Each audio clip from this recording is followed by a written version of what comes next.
Good morning and welcome to 0 to 3 Learn Conference. Please take your seat. The program is about to begin.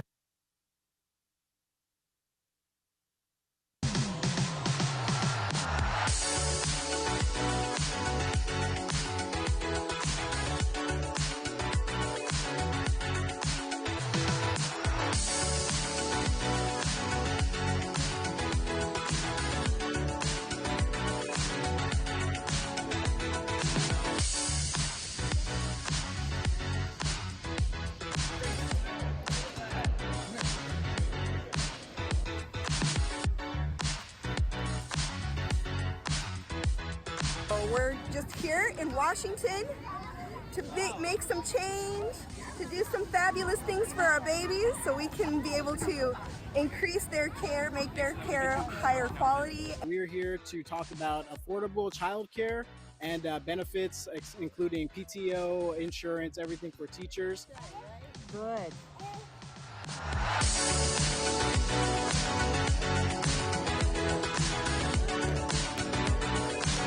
We are ready to tell Congress to thank babies, and we're here to talk about lowering child care rates here in America. And we're here on Capitol Hill today to talk about mental health.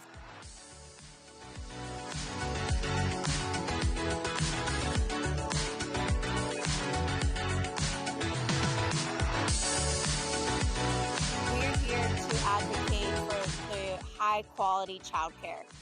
We own a small business childcare center in West Virginia, and we want to stress how important it is that our staff are paid appropriately and that childcare is affordable to all the families in our area. We're here today to push for the Family Act to support for paid leave for all families.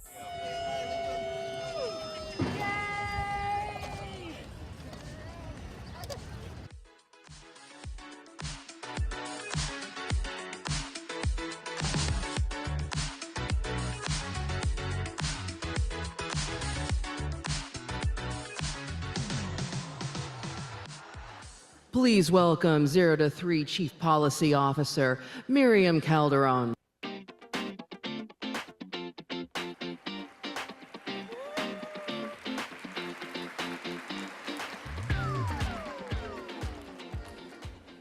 Buenos dias, good morning. Thank you so much for joining us bright and early for this important policy plenary conversation. Why is it so difficult to raise a baby in this country? As we heard from Dr. Dixon Chibandu yesterday, in a nation with so many resources. This is what we increasingly hear from our families across our nation. Parents are exhausted after dealing with more than 2 years later from a pandemic, an infant formula shortage, rising food costs, childcare and housing costs that together break the family budget. Parents are telling us that they believe it's harder to raise a family in their country than it was in this country than it was in their parents' generation. They're concerned about mental health, our polarized political environment, safety issues. They're concerned about economic security, and that is top of mind. In the words of one of our strolling thunder family advocates, parents are exhausted. The pandemic, work, the economy, raising a kid, you name it. Loving our children and providing for their health and care is exactly what we want, but it can be challenging with all of the demands as parents. We are indeed at a crossroads of public policy and possibility. We at 0 to 3 have talked about all of the incredible, bold public policies that were passed as part of the pandemic response. We saw historic increases in childcare, rental assistance, eviction moratoriums, states taking up the 12-month extension of postpartum coverage in Medicaid, to name a few, and importantly, the enhanced refundable child tax credit that resulted in millions of children in this country immediately and substantially exiting poverty. But yet most of these policies have been allowed to expire. But I'll tell you what, the policy and political landscape for these issues is forever and permanently changed. As we sit in this room right now, later today, the U.S. Senate is going to vote on whether to move forward with a bill that passed the House that provides for extensions of corporate tax credits. But guess what? It also brings back a version of the child tax credit. And what we know is that this legislation won't move forward without the child tax credit. Families have emerged as an incredibly important voting bloc, and the issues that matter to them are getting attention from those that are seeking to hold public office in our local, state, and federal races. 0 to 3, polling confirms what our elected leaders have to take bold action on these issues. 85% of parents of infants and toddlers say it's important for Congress to reinstate the child tax credit. And 3/4 believe that Congress shouldn't pass any more tax breaks for corporations until it acts to reinstate the credit. These policies like paid leave, affordable child care, the child tax credit are popular issues with voters in red states and blue states, voters who voted Republican in the 2022 election, and those that voted Democratic. We know that to be a candidate at this time in this country, you have to be talking about the issues that matter most to families and young children. You saw in that video how our families are making their voices heard, telling their stories in social media, going to the halls of Congress, taking actions, and we know with all of our support and those of our organizations and leaders like we're going to talk to in a minute, right, we can make sure that these issues remain front and center in this election, and we have leaders that are going to take bold action. Today, I'm joined by two incredible advocates and leaders to talk about the policy issues that matter and that are at stake in this election to respond to the needs of families and babies. First, I'd like to welcome Jackie To Hong Wong, the Executive Director of First 5 California, an organization dedicated to improving the lives of California's youngest children and families. She is the first woman of color to serve in this role.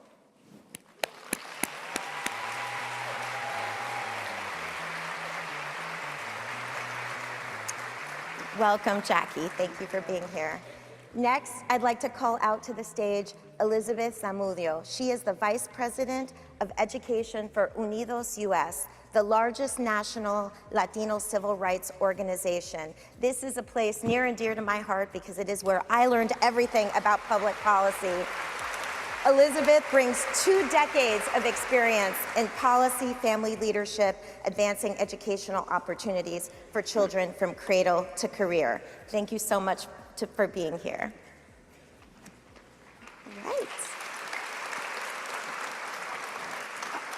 All right. Well, let's get started. I would first love to hear more about, Jackie, if you could talk about First 5 and tell us about your why. Why do you do this work? Thank you so much for the opportunity, and thank you so much for all of you in the audience for being here as part of our 0 to 5 mission, if you will. So First 5 California, we celebrated 25 years this year. So congratulations. Yay. We're finally able to rent a car, can you imagine? 25 years ago, there was an initiative here in California called Proposition 10. And essentially it was a sin tax on tobacco tax to really fund 0 to 5 work in the state of California. Because at the time, policymakers, stakeholders were not really focused on the needs of children and babies 0 to 5, their families and their communities. So that's a little bit about us, a little bit about why it's important to me is, and this conversation, quite frankly, today, in the grand scheme of what's happening. I am a refugee kid born after the fall of Saigon, right? And so for me, a lot of the programs, a lot of the investments that were made about 50 years ago really impacted my trajectory today when we talk about home visiting, when we talk about whole child supports, when we talk about economic policies, cash policy, whatnot. I'm actually a direct beneficiary of such programs, right? And so for me, my why is I was raised to pay it forward, if you will, and I am a product of these comprehensive programming for children and families who grew up who are growing up in poverty and who have been marginalized. And for the record, I've always been Asian. I was born Vietnamese.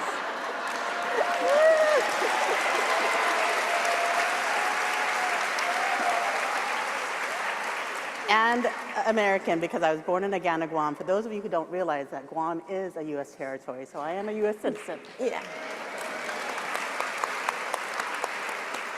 Thank you, Jackie. Elizabeth, tell us about Unidos and your why. Sure, thank you. And can we give Miriam a round of applause for that opening? Amazing, amazing, thank you. So Unidos US is the nation's largest Latino civil rights organization. We work on different issues that impact the Latino community in the United States, including education. And education, we have 3 strategic priorities. And one of those strategic priorities is early childhood education. It's that important to our future and to our country and our community. And so we have our secret sauce is we have an affiliate network. I don't know if there are any Unidos affiliates in the crowd, but we have 300 affiliates who are community-based organizations across the country who implement programming and also help with policy and advocacy efforts. We have our policy arm, and then we also have our programmatic arm. And my why, the way that I'm showing up today, I am the proud daughter of Mexican immigrants. I'm the first in my family to graduate from college. Woo! And soon to be the first doctor in the family as well. Yeah! And so I show up to this work because I understand most of my family is still back home in Mexico. And I understand the privilege and the opportunity that we have in this great country. But I also know how many people don't have access to the opportunities and equitable childcare, equitable access to healthy lifestyles. And so that's why I'm really passionate about the work that we do at Unidos.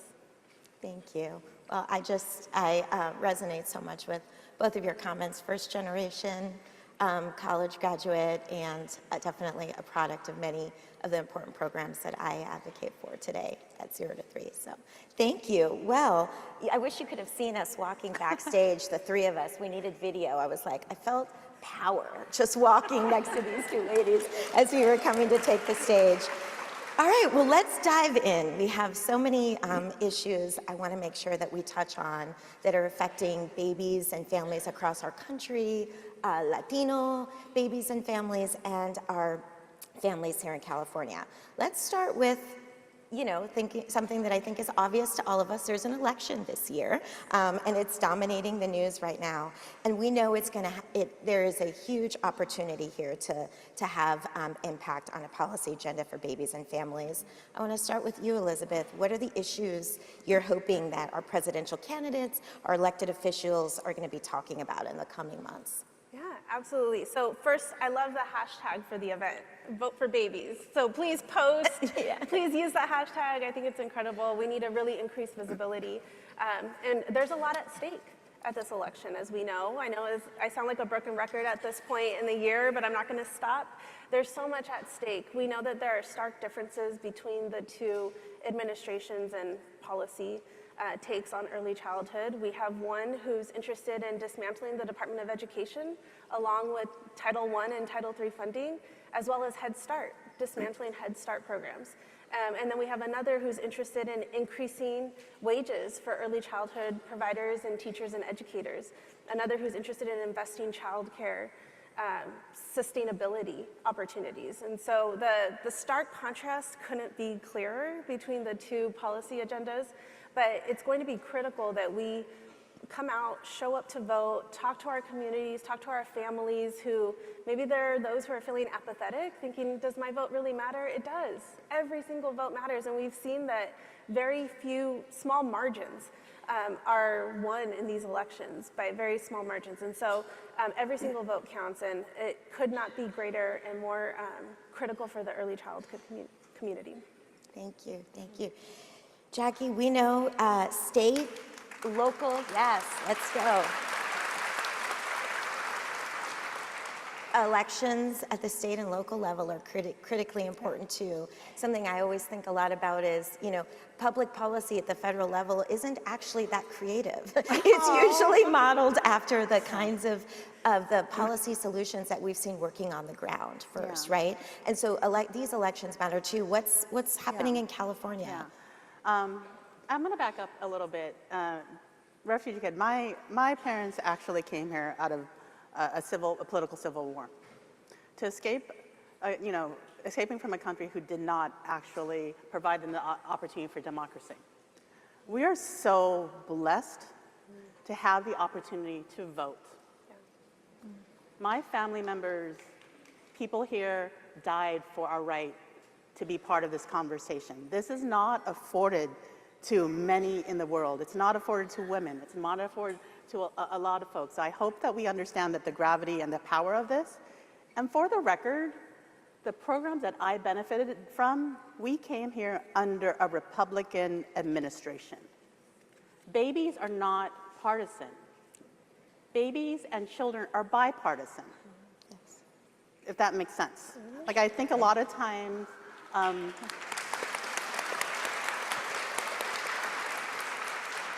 so I want to have that discourse because I have to remind people when I think about me having a home visitor, me having cash policy, me being sponsored by the great nation that we are in, proud to be an American citizen, a true patriot of this country, right?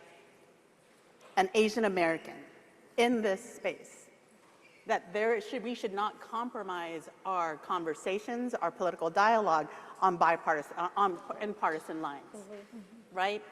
So I want to start with that. So it's not, for what we're seeing in California is not just a California phenomenon, because what we had seen out of the pandemic or was very extremely divisive, right? And that division is fueling a lot of rhetoric that is not healing-centered or trauma-informed, right? So in First 5 California, we adopted a North Star that we are on this mission, that in a direction that we want to create the safe, stable, nurturing relationships and environments that are absolutely necessary for children's healthy development. And this is rooted in the science, y'all, right? Science. And so to do that, we have to have trauma-informed, healing-centered, and culturally responsive systems that really support this. And local leaders matter. The down ballot issues matter. The subsidiary, like you all, yes, the federal government may be slow, but they're a little bit larger, right? I work in state government. Deeper pockets, yeah. Deeper pockets, and you can print money is what my former boss always used to say. And I work in at First 5 California, we are the California Children and Families Commission. So I understand that it's hard to move the Titanic. Yeah. That is somewhat, sinking, but I'm going to say that we're sinking.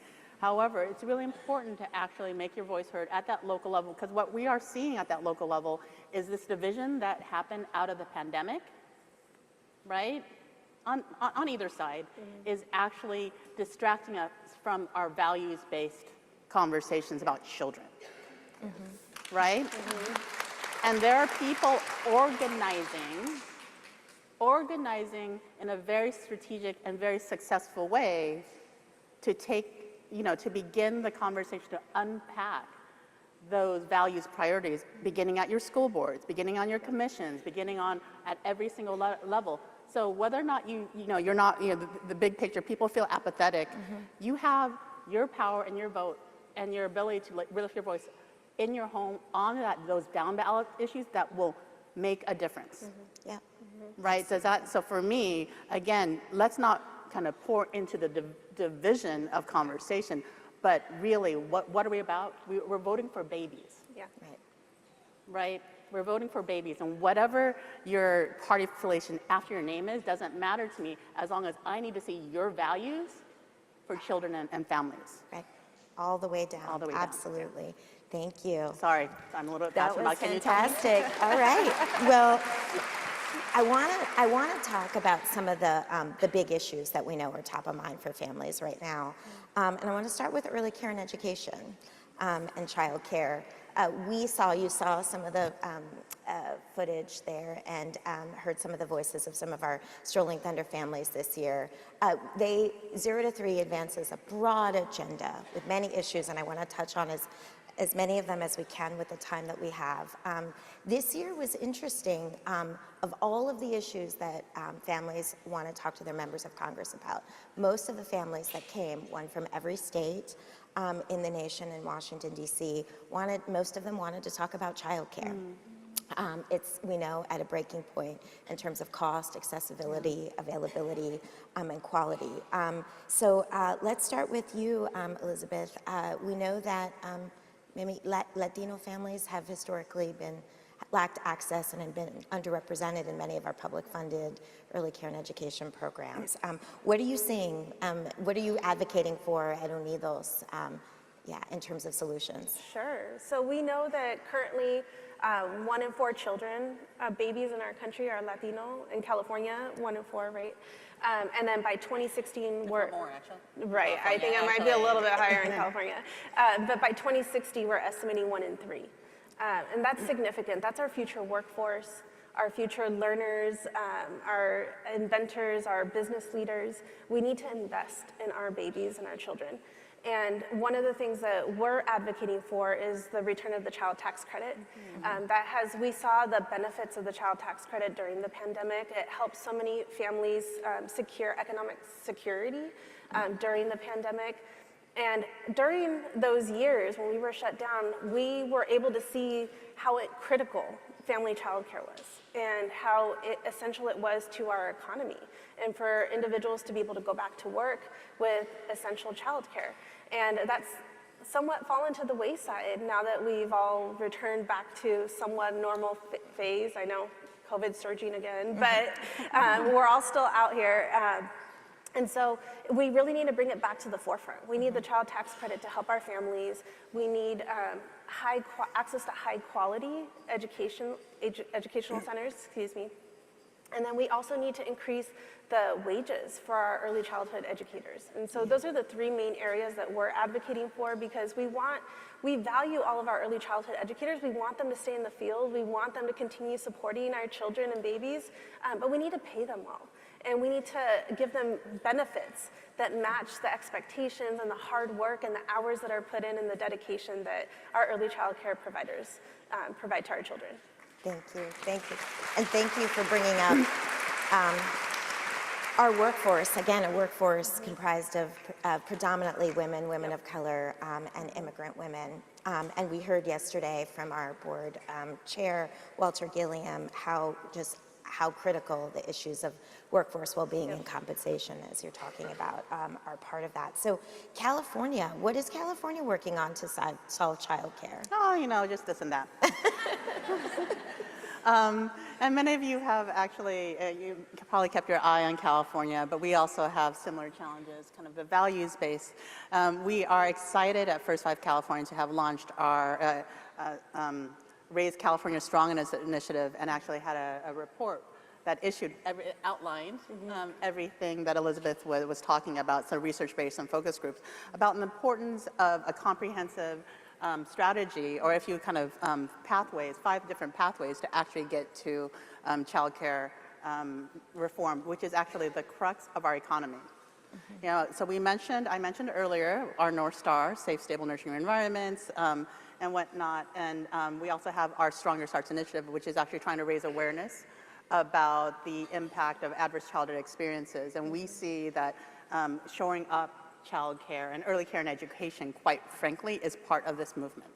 We talked a little bit yesterday, Miriam, about what the cost of this is. The cost of unaddressed adverse childhood experiences. Can anybody guess? I know we don't have any aisleways, but I'll kind of share with you, is that the CDC has estimated that the cost annually, every single year, y'all, of unaddressed adverse childhood experiences.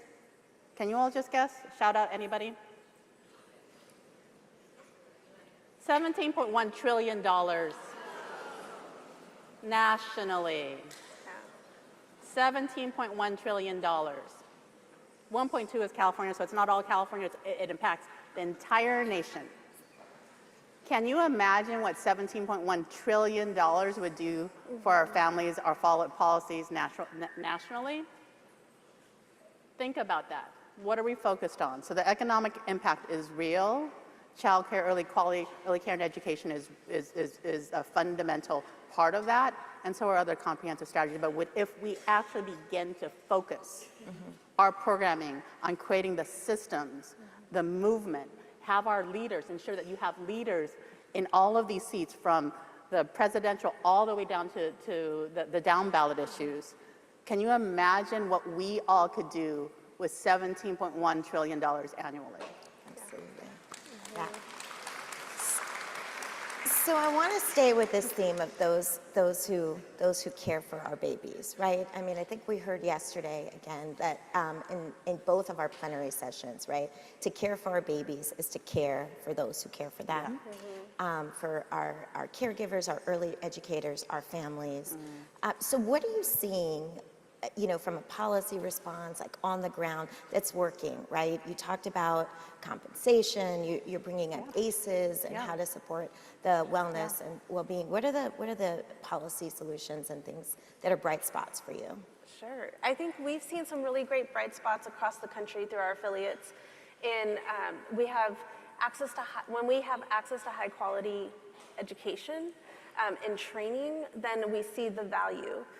And that replicating a trickle-down effect with our children and our families. We need family engagement practices that are culturally responsive and linguistically appropriate. We did a study last year where we found that 40% of families in Texas were being told by their speech therapist that they could not speak to their children in their home language.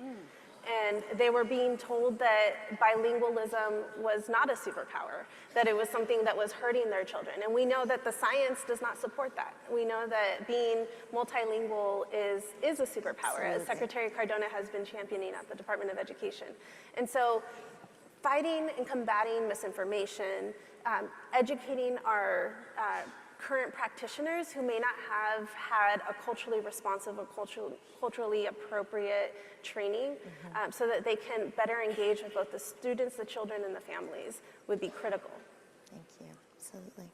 Jackie, add to that? Yeah, so First Life California actually holds what the QRIS assessment, the Quality Rating and Improvement System here in California. We call it Quality Counts California. We have actually made a strategic investment in, yes, professional development. But in California right now, we're at the crux of an opportunity to kind of really understand what that R is and really just, do we have to rate, right? So a few years ago, many of you in this room were probably aware of this, is that the QRIS, there were words whispered, called out by our black colleagues in the field, that QRIS was racist. Right, we took that very seriously, how it was built, and it was built within a systemic that had embedded systemic racism in it. Let's just be honest, it was, right? Born out of the No Child Left Behind era, a lot of this was rooted in all of those types of values. So for us with QCC, and by the way, I would love to talk to the Texans because I'm a multilingual learner. I suppose that wasn't really good for me, but here I am, so good luck with that. I'm spicy today. I told Matthew today, I'm a little bit spicy. You better be careful. You better be careful what I say. I just feel some sort of way and so passionate about these subjects. And so for us, even as people see us as progressive, and we're talking about mixed delivery system, that we've held this conversation about QRIS, is like really looking at ourselves going, what are we measuring? When we talk about high quality, are we talking about multilingualism? Are we talking about something else? Are we talking about a values, a content standard that was not taking into consideration the diversity of what our babies need developmentally? You know, you're a social worker, I'm a social worker, you're a counselor, so we understand that babies have diverse and complex needs. So as we are unpacking this for the workforce, first things first, yes, you know, we are providing the training, we're providing equity trainings, and at the same time, we're honoring the fact that we're talking about culturally congruent, culturally responsive systems, that we have invested in family, friend, and neighbor, like family childcare home, training, but at the same time saying, wow, you in this system are actually providing the foods, the culturally appropriate foods that these babies are growing up, the nutrition, right? The farm to table, you have little gardens, you're cooking from scratch that a lot of our institutions aren't doing, right? So when we think about quality, what is that? We have, again, honoring the decades of really expertise. And when I call them, you know, the grandmas, because I was raised by my grandma as a refugee kid, we didn't have really a lot of, you know, support back then, but valuing what they were bringing to the table, who actually to create that safe, stable, nurturing relationship and environment. It's not a number. It's not a content standard. So how do you reform a system to honor that and provide training? And I'll be honest, culturally congruent. My home visitor was a woman who was a Midwestern, woman, right, from the Midwest, and here's my refugee kid. And she, the power of, I'm not sure, like back then, 50 years ago, there was training or not training, but we worked through it. So I'm not saying, yes, we need to diversify our workforce, and at the same time, understand that we're not displacing the workforce. Right. There is value in the workforce to kind of bring people along to create those culturally responsive systems together. Because today, she just actually called me just last week, my home visitor, who's, again, this Midwestern white woman, right? Just checking on me.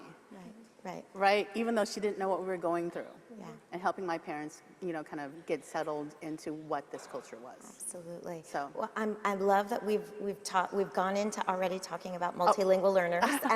This is fabulous. More than half of our babies in this country are babies of color, and 1 in 3 come from homes where English isn't the first language spoken. And you've talked about that is essential, it is a part of quality, right? It's how we have to envision it as a superpower. So what's something that's happening, what's something that's giving you hope about, right, moving forward with issues of multilingualism as part of quality? Absolutely. So we're doing a lot of great work here in California with multilingual learners and supporting multilingualism in the classrooms and schools and helping educators also understand the value of multilingualism. Unfortunately, in our current educator training programs, there's only about 6% across the country who actually have family engagement as part of the training, the formalized training. And I come to you as a former counselor, and we did not have family engagement training in my program. And so I know that if only 6% of the programs across the country are training our educator workforce on how to engage families, I can only imagine how those educators are showing up in the classroom with families and students when they haven't received the proper training to be culturally affirming with family engagement. And so one of the things that we're doing is really advocating for this embracing bilingualism in the early childhood centers, embracing it for not just students who are monolingual, but embracing it for all of the children in the center, because we know that diversity really enhances the students' learning and ability to engage with others in our multifaceted society. And so we know that that superpower will translate as they continue through into the K through 12 system and into the workforce. So we are supporting efforts to support multilingualism across ECE, across K-12, and even into higher education. Because right now that's a huge gap where we're not tracking who our multilingual learners are in post-secondary. Absolutely, wonderful. So Jack, California, these have been complicated issues in California for a while, and yet there's also so much that the rest of the country can learn. Again, as I think Elizabeth's talking about, California being a big, important ground for this. So how about here? And think about expansive, right? Early intervention, home visitors. Like, how do we create those culturally and linguistically responsive services? Thank you so much. What a great question. And we actually, First 5 California made an investment for 7 years in the DLL pilot to actually do kind of screening and trying to figure out how to actually integrate some of this training, early identification, and supports. And we are just so excited that there was policy change, both for in UTK, our early childhood education system. We're working closely with the Department of Education and Department of Social Services to actually provide those types of tips and tools and training in the field. So really excited about that. And really just systems transformation, to your point. I actually forgot earlier, shout out to my First 5 County Commission folks here who are part of the movement. Thank you, who are a key piece to this. So I would state, but we actually can't do anything without boots on the ground. And our counties are those boots on the ground who are doing the family engagement, who are working closely with our partners to make sure that everything is, that when we roll out programming at this level, Fed level, state level, that there is a practicality and meaning to, to families and communities in a real tangible way. So you said, why is this important to, you have to, sorry, old age, the question. And How are you ensuring these linguistically and culturally responsive services across the system? I think I just said it. But again, we have to be vigilant about it. It's just not a one and done. Yeah. Right? It's not one and done. And for me, even I sit, here on the stage today, is that other countries, if we want to be and support and continue to be a leader internationally, other nations have already figured this out. Right. Right? Like having multiple languages is not just a superpower, it's a way of communing with other people in the world. Yeah. Right? So in some ways, and I've said this when we actually had a culminating event with our DLL pilot, is that we are a little bit behind. Actually, in other nations, if you only speak one language, you're kind of not like really competitive in their job market, if you will. Yeah. Right? And so for us, it's almost catching up to the rest of the nation. Like all my family members at least speak 3 or 4 languages. Yeah. Wow. Absolutely. And I love to, Elizabeth, your point. I think about, why am I still bilingual? I'm bilingual because of my family, right? And in spite of my formal schooling. And so I think it's just so important to see our families as assets, our workforce, who is also linguistically diverse, right? And continue to think about how to support that workforce and build those bilingual programs. Okay, I want to shift gears a little bit. We at 0 to 3 are increasingly doing a lot more work in housing. We have been, and really squarely calling that out as an early childhood issue, and an issue where our lack of affordable, stable housing, housing security has a detrimental impact on healthy development and family well-being. We know that this is a bigger issue for families of color and our babies of color. So tell us, like, from your perspective, why is housing important? What are you seeing on the ground? What kinds of solutions are you advocating for? Sure. Well, at Unidos, we have our home initiative, which our goal is to increase the Latino homeowner market by 4 million by 2030. So it's a lofty goal, but we're working towards it. And we know that the impact that stable housing has on an individual, we want to talk about ACEs. If you're moving in and out of homes at a very early age, that can have a very traumatic effect on children. And so we want to ensure that families have stable homes, that are healthy homes, that are in top shape, but then also thinking about building generational wealth and being able to pass on home ownership to the next generation. I think about it all the time as a mom myself. I have 2 teenagers. They're precious, but I think about all the time. I have 2 as well. I have 2 as well. You have 2 as well. We're gonna have a therapy session. We are. Another stage where you really need to understand development. Yes. But I think about it all the time of, what am I leaving for my children and the next generation, and what example am I setting? And home ownership is one of those key fixtures in our society that will help you with economic mobility and economic stability. Yeah. Thank you. Jackie, is this I know this is a big issue here in California. In California, housing stability, Yeah. for all the reasons that Elizabeth was raising, is absolutely, I mean, in and out, I feel like it's been a conversation literally in every Uber I've taken back and forth from the conference as well, right? So it's a really complex issue to address, and I'm so proud that 003 is focused on this, because we've seen an increase actually in families, unsheltered families, with young babies. There was a recent article here in LA where there was a mom of 2 children, and I won't go into the details, but essentially the baby was found no longer with us, deceased, at a bus stop here in LA, because we couldn't solve that problem.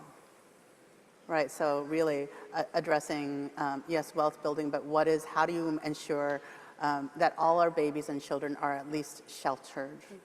Right, like the basic necessity, again, being social workers, kind of the basic needs, like Maslow's hierarchy of needs. Absolutely. What are we doing as a world if we're not prioritizing our babies? And I get that we have to have rules and regulations for programming, but at the same time, let's not do it on the backs of our babies who need shelter and need a warm place to sleep and need to be fed. Absolutely.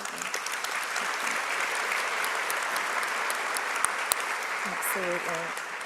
I know in my community as well, housing, shelter are huge issues. And so I think many of you are going to see these issues being talked about, right, in our local, state races in particular. And so I hope just everybody thinks about this as an opportunity, right, to bring those issues to the forefront, because we know many of our families with young children who are housing insecure or unhoused, right, can often be invisible. They're not the poster of who you think you see on the streets, but of course, your story is truly painful.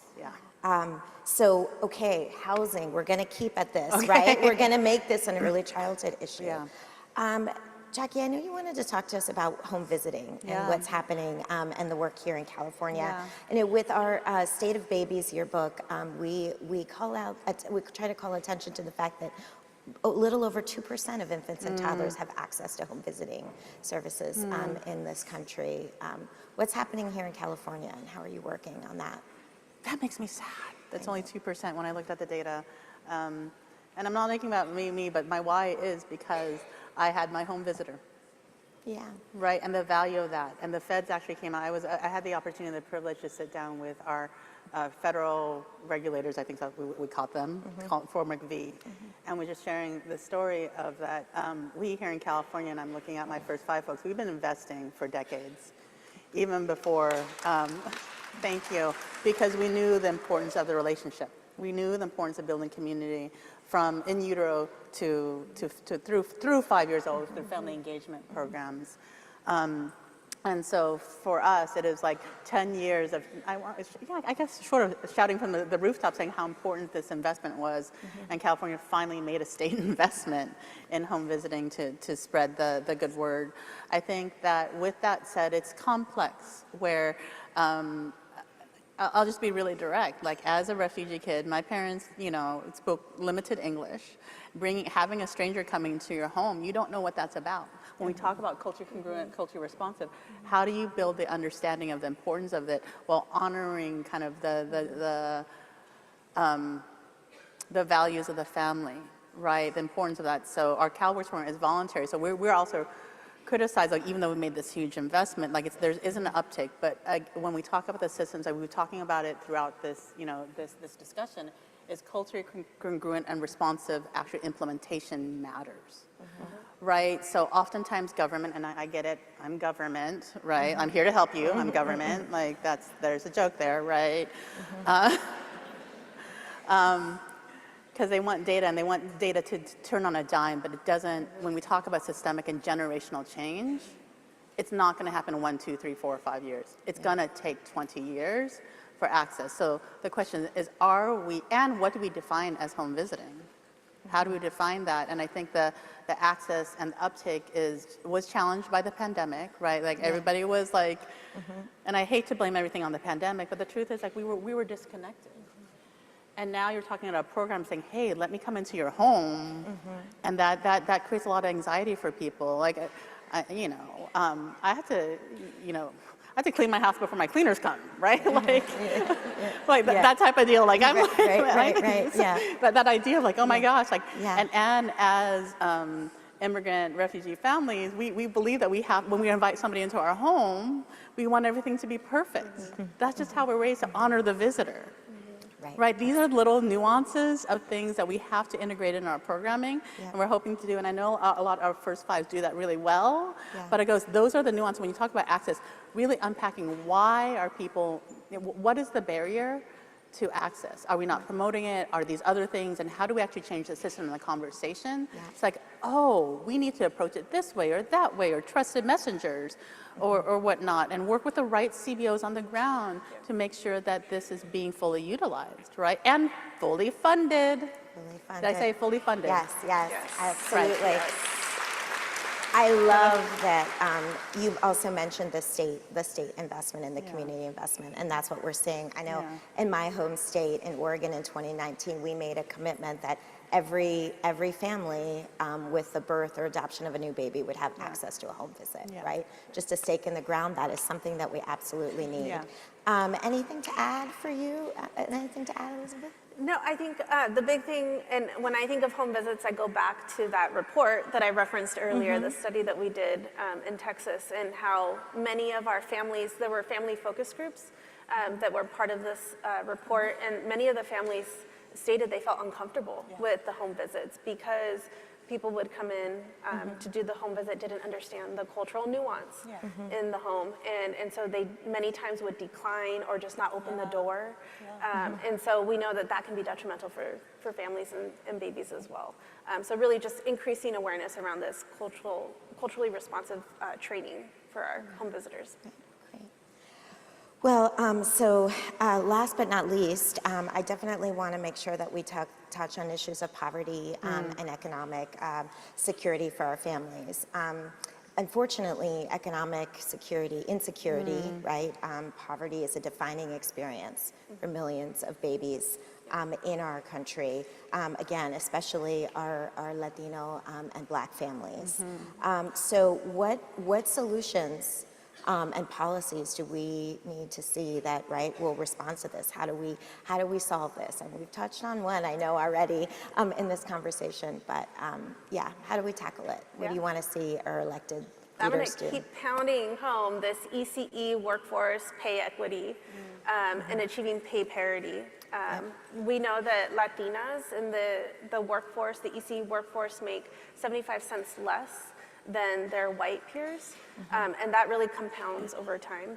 And even then, even with our white peers, they're still below the poverty level for earnings. And so right now, currently, there's a bill that the Health and Human Services, HHS, put forward, and it's with Congress right now. We do not think it will pass, but it is a bill that it has been put forward around ensuring that there's pay parity, so that we can at least increase the pay, wages, and also benefits, and providing high quality benefits to our early childhood workers. So that's one thing that we're really driving home. We want to increase the diversity in the workforce. We want to increase the training, the professional development opportunities, like coming to conferences like this and engaging with others in the field. And then also really diversifying the field so that we're not, like Trina was saying earlier, we're not excluding anyone from the field, but we want to bring everyone together so that everyone is sharing the same language, sharing the same values, and talking to children and families with the same mindset of, we're here to support you. Great, thank you. Okay, so invest in our workforce and their compensation and well-being. How about you, Jackie? Yeah, you spoke it out at the dais, the child tax credit. So I had the privilege and the honor of organizing with the great and indomitable Dolores Huerta. Woo! Yay! As part of the End Child Poverty California campaign, where we actually were able to establish the young child tax credit here in California and work at the federal level to actually get the child tax credit established, if you will. And so I think that cash policy matters. It matters in all those things that we were talking about. Short of actually creating a huge program, housing, blah, blah, blah, cash in the pockets of families matters because what, the research that is out there is that they get to spend more time with their families and their babies. They're not in, kind of the gig economy, not missing the soccer games and all of that. So cash policy absolutely is an economic justice issue that I want us to keep on focused on, laser focused on, in addition to the workforce. I bring up Dolores because you know that our child care workers are now unionized in California. So after a long, hard battle and advocacy around this, so in California it was not overnight, so we're in the middle of those negotiations, valuing and honoring our, our workforce, if you will. So really excited about that. But we can do more. Right. We can do more. Absolutely.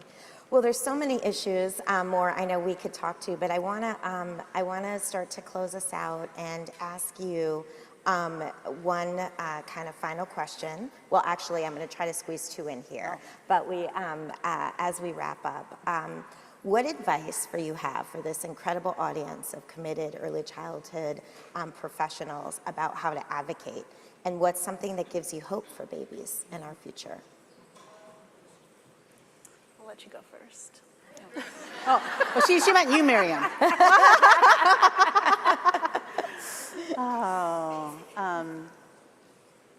Remember your why. As I look out in this audience, we have a lot of folks, you're not here by accident, you're here by choice and by design. Know that you, I thank you for that. Know that your stories matter. That what you see on the front lines, in these communities, in these homes, when you're wiping away the tears from a mom who may have just lost her baby, when you are trying to bridge that gap when someone just got an eviction notice and they have a newborn and a 3-year-old and are trying to figure things out. Your policymakers, your leaders, your legislators need to hear this because it makes the decisions that they are making real and tangible. It's easy to get caught up in AB this, SB that, HR this, SRH this. Yep. But what matters is the lives that you are touching and moving and changing daily. So my advice to you is don't quit. It is hard, and it is righteous, and it is for the future of our great nation that you keep on speaking up and sharing the stories and the lives of your families, your own, and these babies, because it matters. Thank you. Beautiful. Well said. Thank you. I think about, as I mentioned earlier, I come to this work as a former high school counselor, and I have, for most of my career, I've been a practitioner. I've been on the ground, doing the work, elbows deep in the trenches with students and families. But when I came to Unidos, that's when I really had my first foray at policy work, and that's where I understood the connection. It finally clicked for me, where before I was just so in the weeds, thinking about the day-to-day, about the students who were unhoused or the students and families who needed support so that they can move to the next tier for economic mobility opportunities or just survival. And now I understand, I can see it much more clearly, the real ramifications and effects that policy has on our day-to-day lives. And for me, that has really enforced my why and why I am so passionate about voting and showing up and speaking to your representatives, because they need to hear about what we see on the ground and how the real life effects the policies that they're enacting are having on our children and our families.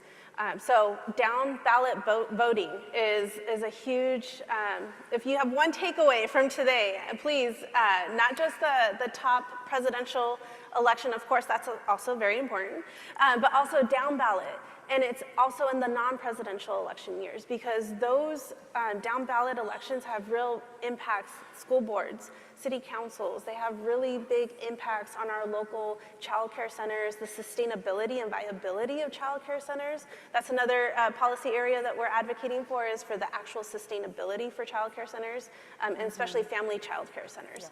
Yeah. So that especially our Latina-owned family child care centers can sustain their provisions. But yes, that would be my one key takeaway, is down ballot voting. Okay. Can I add one thing? Yes, I forgot absolutely. To mention, and I forgot to mention, and I have a minute left. California is embarking on also this transformation in how we work with families, right? So we're going from mandated reporting in the child welfare system to mandated supporting families. Yeah. Yep. Right, so that's a transformation in itself. It's a conversation, it's a task force. So walk away knowing that we are there, y'all, and keep on pushing for family supporting policy. Absolutely. Well, and I think that's what gives me hope as well, is exactly this, that these issues, right, are things that our elected officials are talking about, and families and providers, professionals, practitioners are raising their voices, and we're demanding bold change, right? And I think the field is permanently altered by that. Paid leave, child care, housing, a number of issues that support families. And we have elected leaders talking about making this country the best place to raise a baby, to have a baby and to raise a baby, right? That's what's at stake at in this election. So please vote, visit our policy booth in the expo, thinkbabies.org. Sign up to take action. Get us. You can scan your QR code, figure out if you're registered to vote, get resources on how to help your families vote, and tell their stories. So don't forget, vote for babies. They can't vote. They need us to vote for them. Thank you. Thank you, Jackie and Elizabeth. Thank you. I don't know if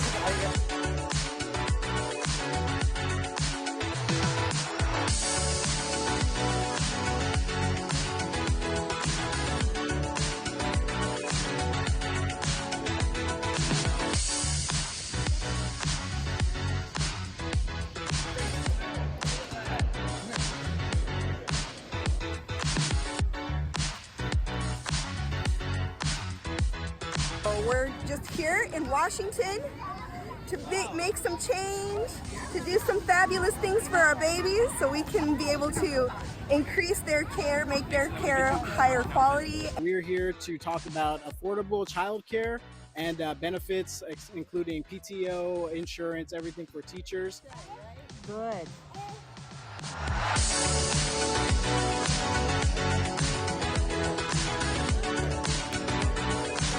We are ready to tell Congress to thank babies, and we're here to talk about lowering child care rates here in America. And we're here on Capitol Hill today to talk about mental health.